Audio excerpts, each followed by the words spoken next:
Mamdani ന്യൂയോർക്കിൽ ഒരു പുതിയ രാഷ്ട്രീയ യുഗം ആരംഭിച്ചപ്പോൾ കേരളത്തിലാണ് അതിൻ്റെ സന്തോഷവും ആഘോഷവും മുഴുവൻ. മേയർ വരെ ഫേസ്ബുക്ക് പോസ്റ്റൊക്കെ ഇടുന്നുണ്ട്. അതൊരു ഇടതുപക്ഷമാണ്, കേരളത്തിനോടൊപ്പം ചേർന്ന് നിൽക്കുന്നു എന്നാണ് പറയുന്നത്. കേരളം എന്താ ഇത്ര ആഘോഷിക്കാൻ? ചെറിയൊരു സംശയം തോന്നാതിരുന്നില്ല. ന്യൂയോർക്ക് നഗരം കേരളത്തിൽ എവിടെയോ ആണെന്നും അതിൻ്റെ മേയർ സ്ഥാനാർത്ഥിയായി തീവ്ര ഇടതുപക്ഷക്കാരനായ ഒരാൾ വരുന്നു എന്നും അത് വിശ്വതലത്തിൽ ഇടതുപക്ഷത്തിന്റെ വിജയമാണെന്നും ഒക്കെ ചിന്തിക്കുന്ന ചിലരെങ്കിലും ഇവിടെ ഉണ്ട്. ആലങ്കാരികമായിട്ട് പറഞ്ഞു എന്ന് മാത്രം. അവിടെ മമദാനി വ്യത്യസ്തനാണ്. സൊഹ്റാൻ മമദാനി മൾട്ടി കൾച്ചറലിസത്തിന്റെ വലിയ ഒരു മുഖമാണ്. അമേരിക്കയെ പറയുന്നത് മെൽറ്റിംഗ് പോട്ട് കൾച്ചർ. ഒരു ഏകശിലാരൂപത്തിൽ അമേരിക്കയെ കാണാൻ ആഗ്രഹിക്കുന്ന ചില വലതുപക്ഷ മനസ്സുകളുണ്ട്. അത് ഇന്ത്യയിൽ നിന്നുകൊണ്ട് തന്നെ ഒരുപക്ഷെ വലതുപക്ഷ മനസ്സുകൾ കാണുന്നത് ട്രംപ് പറയുന്ന വംശീയ അടിസ്ഥാനത്തിൽ ചില പ്രത്യേക വിഭാഗങ്ങളെ ഉൾക്കൊള്ളുകയും കുടിയേറ്റക്കാർ അവരെ പൂർണ്ണമായി പിന്തള്ളുകയും ഒക്കെ ചെയ്യുന്ന ഒരു വലതുപക്ഷ വ്യതിയാനം അമേരിക്കയിൽ സംഭവിച്ചു എന്ന് ചിന്തിക്കുന്ന ഒരു വിഭാഗമുണ്ട്. അത് കുറേയൊക്കെ ശരിയാണ് താനും. പക്ഷെ അവിടെ ന്യൂയോർക്ക് നഗരം അങ്ങനെയല്ല. 84 ലക്ഷം ജനസംഖ്യയുള്ള ന്യൂയോർക്ക് നഗരത്തിൽ എല്ലാ വിഭാഗം ആളുകളുമുണ്ട്. യഹൂദന്മാരായിട്ട് 9 ലക്ഷത്തോളം ജൂതന്മാരുണ്ട്, അറബികളുണ്ട്, ഇന്ത്യൻ വംശജരായ ഏറെപ്പേരുണ്ട്, വെള്ളക്കാരുണ്ട്, കറുത്ത വംശജരുണ്ട്. ലോകത്തിന്റെ വിവിധ ഭാഗങ്ങളിൽ നിന്ന് വരുന്ന ഒരുപാട് പേരുണ്ട്. അതാണ് മെൽറ്റിംഗ് പോട്ട് കൾച്ചർ. കുറെ കഴിയുമ്പോൾ ജാതിക്കും മതത്തിനും വംശത്തിനും വർഗത്തിനും നിറത്തിനും ഒന്നും പ്രാധാന്യമില്ലാതെയാകുന്ന ഒരു മെൽറ്റിംഗ് പോട്ട് കൾച്ചർ. അതാണ് ന്യൂയോർക്ക്. അവിടെ ഏറ്റവും ഉചിതനായ ഒരാളെ അവർ തിരഞ്ഞെടുത്തു. അത് അവരുടെ റൈറ്റാണ്. അതിന് 10 ലക്ഷം വോട്ടിന്റെ ഭൂരിപക്ഷമാണ്. നല്ല മാർജിനാണ്. മൊത്തം വോട്ട് പോൾ ചെയ്തതിന്റെ 50% ന്യൂയോർക്കേഴ്സ് വോട്ടഡ് ഫോർ സൊഹ്റാൻ മംദാനി. മുസ്ലിം പേരാണ്. മഹമ്മൂദ് മംദാനിയുടെ മകൻ, ഉഗാണ്ട പേരുകൾ ഉണ്ടായിരുന്ന, കൊളംബിയ യൂണിവേഴ്സിറ്റി പ്രൊഫസറായിരുന്ന, വിദ്യാസമ്പന്നനായ, പിന്നെ സംഗീത ചലച്ചിത്ര ലോകത്തെ വിസ്മയമായ സംവിധായിക ബീര നയ്യാറുടെ മകൻ എന്നെല്ലാമുള്ള എന്തെല്ലാം വിശേഷണങ്ങൾ. ന്യൂനപക്ഷ സ്നേഹം കൂടിയാണോ ഇതിനകത്ത് കാണിക്കുന്നത്? ന്യൂനപക്ഷ സ്നേഹം, വംശീയമായ വൈവിധ്യത്തിന്റെ ഒരു പ്രകടമായ മുഖം. അതിനേക്കാൾ വലുതായി കേരളത്തിന്റെ മനസ്സിനെ മതിക്കുന്നത് ഒരു പലസ്തീൻ അനുകൂല വികാരമുള്ള ഒരു മനസ്സുണ്ട് കേരളത്തിൽ. ചില വിഭാഗങ്ങൾ, എല്ലാവരുമല്ല. ഈ പലസ്തീൻ അനുകൂലമായ ഒരു സ്റ്റാൻഡാണ് ഇസ്രായേൽ വിരുദ്ധവും, അല്ലെങ്കിൽ നെതന്യാഹു വിരുദ്ധം. ഇസ്രായേൽ വിരുദ്ധം എന്ന് പറയുന്നത് ശരിയല്ല, നെതന്യാഹു വിരുദ്ധവും, ഒരുപക്ഷെ ട്രംപ് വിരുദ്ധവും. അതേസമയം ഒരു മുസ്ലിം അനുകൂല, മുസ്ലിം എന്ന് പറയുന്നത് ശരിയല്ലായിരിക്കാം, പലസ്തീൻ അനുകൂലവുമായ ഒരു വികാരം മറച്ചു പിടിക്കാത്ത ഒരു ബാല്യ കൗമാരവും യൗവനവുമുള്ള ഒരു ട്രാക്ക് റെക്കോർഡ്. അതാണ് 34 വയസ്സുള്ള സൊഹ്റാൻ മംദാനി. പക്ഷെ ട്രംപ് ആണെന്നുണ്ടെങ്കിൽ 2ാം തവണ അധികാരത്തിൽ വന്നപ്പോൾ ആദ്യം പോയത് സൗദിയിലാണ്. പക്ഷേ ഇവിടെ ഈ മുസ്ലിം സ്നേഹമൊക്കെ കാണിക്കുന്നുമില്ല മംദാനിയോട്.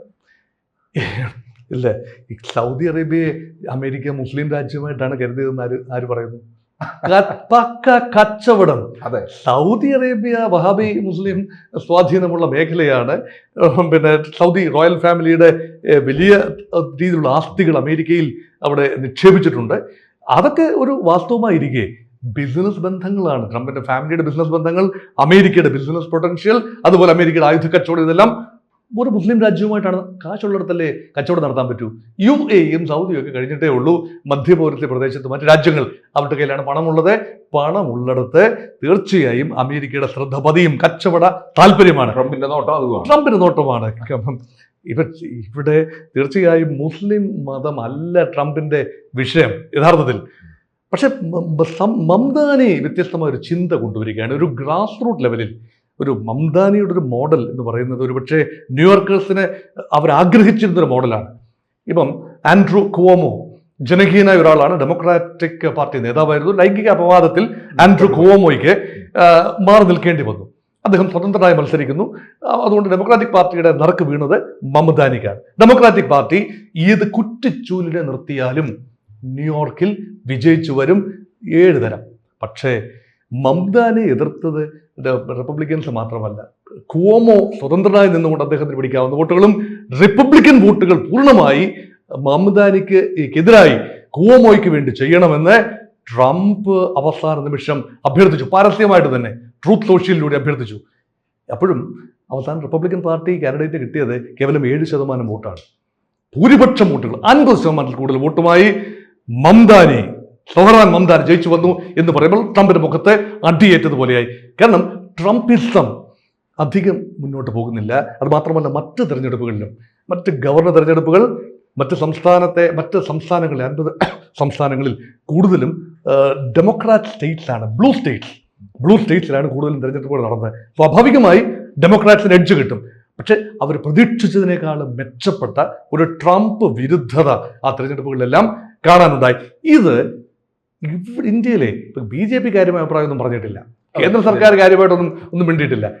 സംസ്ഥാന മുഖ്യമന്ത്രി മുതൽ CPM-ന്റെയും CPI-യുടെയും നേതാക്കൾ വരെ ഇത് ഞങ്ങളുടെ വിജയമാണ്, കേരളം എന്തെങ്കിലും ചെയ്തു എന്നല്ല, തങ്ങൾ ഉയർത്തിയ ആദർശം അമേരിക്കയിൽ ഇരുന്നുകൊണ്ട് ഉയർത്തുന്ന ഒരുവൻ ഒരുവൻ മംദാനി അദ്ദേഹത്തിന്റെ വിജയത്തിന്റെ ക്രെഡിറ്റ് ഇവിടെ എടുക്കുകയാണ്. ഇത് ആദ്യമായിട്ടല്ല, ഈ എട്ടുകാലി മമ്മൂഞ്ഞ് കളി ആദ്യമായിട്ടല്ല. ഇത് മറഡോണയെ കൊണ്ടുവന്നു. ഇത് കാശുള്ള ഒരു അച്ചായൻ മറഡോണയെ കൊണ്ടുവന്നു പണ്ട്. പിന്നെ ജുവല്ലറി ഉടമ ബോബി ചെമ്മണ്ണൂർ മാർക്കറ്റിങ്ങിന്റെ ഭാഗമായി പിന്നെ മറഡോണയെ കൊണ്ടുവന്നു. നല്ലതിനോ മോശത്തിനോ മറഡോണയുടെ പിന്നെ തോളിൽ ഒരു ചെഗുവര കയറിക്കൂടി, ഏതാ ടാറ്റുവിന്റെ രൂപത്തിൽ. അതുകൊണ്ട് കടുത്ത ഇടതുപക്ഷക്കാരനായ മറഡോണയെ നിർത്തിക്കൊണ്ട് ഞങ്ങൾ വോട്ട് പിടിക്കും. വോട്ടൊന്നും പിടിച്ചില്ല, പക്ഷെ നമ്മുടെ ആളാണ് മറഡോണ, നമ്മുടെ ആളാണ്, ലാറ്റിൻ അമേരിക്കൻ. മറഡോണയുടെ മനസ്സിൽ കൂടെ എന്താണ് പോകുന്നത് മറ്റൊരു കാര്യം. എന്തിന് സദ്ദാം ഹുസൈൻ 1991 ഗൾഫ് യുദ്ധം 1, ഇറാഖ് കുവൈറ്റ് യുദ്ധത്തിൽ സദ്ദാം ഹുസൈന്റെ കരങ്ങൾക്ക് ശക്തി പകരാൻ ജില്ലാ കൗൺസിൽ തെരഞ്ഞെടുപ്പിൽ ഇടതുപക്ഷത്തിനൊരു വോട്ട്. അതാണ് 90കളുടെ ആദ്യം ഞാൻ ഉൾപ്പെടെ കേട്ട ഒരു പ്രചരണ മുദ്രാവാക്യം. സദ്ദാം ഹുസൈൻ എവിടെ കിടക്കുന്നു, ഇടതുപക്ഷം എവിടെ കിടക്കുന്നു.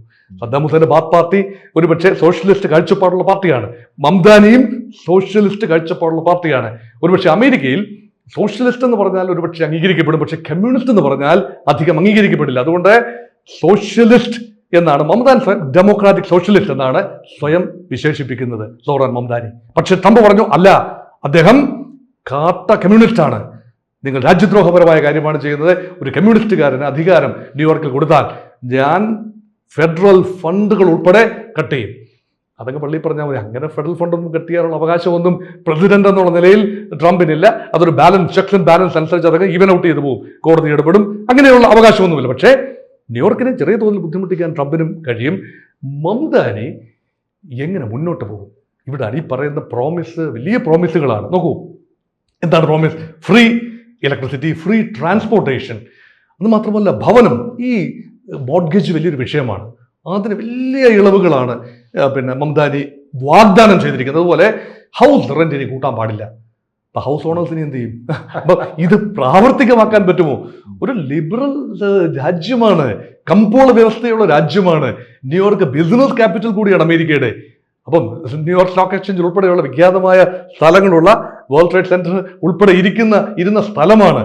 അവിടെ ഈ പക്ക സോഷ്യലിസ്റ്റ് ഒരു വ്യവസ്ഥ ദേശത്തിന്റെ മൊത്തം ഘടനയ്ക്ക് ഉപരിയായി സൃഷ്ടിക്കാനാവും എന്നതൊരു പ്രതീക്ഷയാണ് മംദാനിയുടെ. പക്ഷെ നടക്കുമോ എന്നത് കണ്ടിരുന്ന് കാണേണ്ടതാണ്. പക്ഷെ ഇവിടെ ഇരുന്നുകൊണ്ട് വിജയം ആഘോഷിക്കുന്നത്, പ്രത്യേകിച്ചും പഞ്ചായത്ത് തെരഞ്ഞെടുപ്പ് പടിവാതിൽക്കെത്തി നിൽക്കുമ്പോൾ മംദാനി നമ്മുടെ ചുണക്കുട്ടി ഇതാ ജയിച്ചു വന്നിരിക്കുന്നു, ഇനി ഇവിടെ വസന്തകാലമായിരിക്കും എന്ന് പറയുന്നതിൻ്റെ മാത്രമല്ല, ഈ മെസ്സി വരാതിരിക്കില്ല. വരുമ്പോൾ ഇവിടെ എല്ലാം സമത്വ സുന്ദരമായ ഒരു കേരളം ഇവിടെ സംജാതമാകും. ഈ അങ്ങനെ ഒരു ഇടതുപക്ഷ മനസ്സിൽ കൂടല്ല ഫുട്ബോളിനെ കാണുന്നതെങ്കിൽ പോലും കേരള ജനത അങ്ങനല്ല കാണുന്നത്. പക്ഷേ ഇവിടെ അർജന്റീനയിൽ നിന്ന് വന്നു എന്ന് പറഞ്ഞാൽ ഉടൻ ലാറ്റിൻ അമേരിക്കയിൽ എവിടുന്ന് വന്നാലും കടുത്ത ഇടതുപക്ഷമാണ്.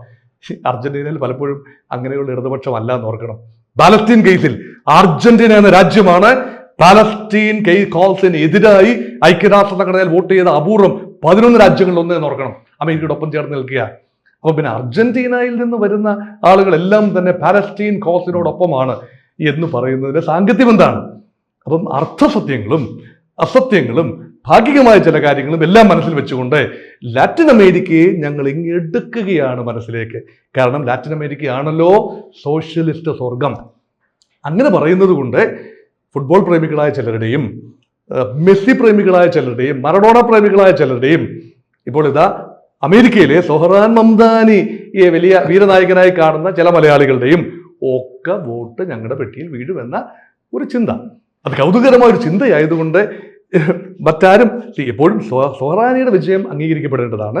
വ്യത്യസ്തതയുടെ വിജയമാണ്, ചങ്കൂറ്റത്തിന്റെ വിജയമാണ്, ഘടനകളോട് പറവെട്ടി നേടിയ വിജയമാണ്, തുച്ഛീകരിക്കേണ്ട കാര്യമില്ല. പക്ഷേ അതിന്റെ പിന്നിൽ ഇവിടെ ഇരുന്നു കൊണ്ട് നേട്ടങ്ങൾ കൊയ്യാൻ ശ്രമിക്കുന്ന ചില മനസ്സുകൾ അത് കൗതുകപൂർവ്വം കണ്ടു എന്ന് മാത്രം. കൂടുതൽ വാർത്തകളും വിശേഷങ്ങളും നിങ്ങളിലേക്ക് എത്താൻ ABC മലയാളം സബ്സ്ക്രൈബ് ചെയ്യുക, ബെൽ ബട്ടണും അമർത്തുക.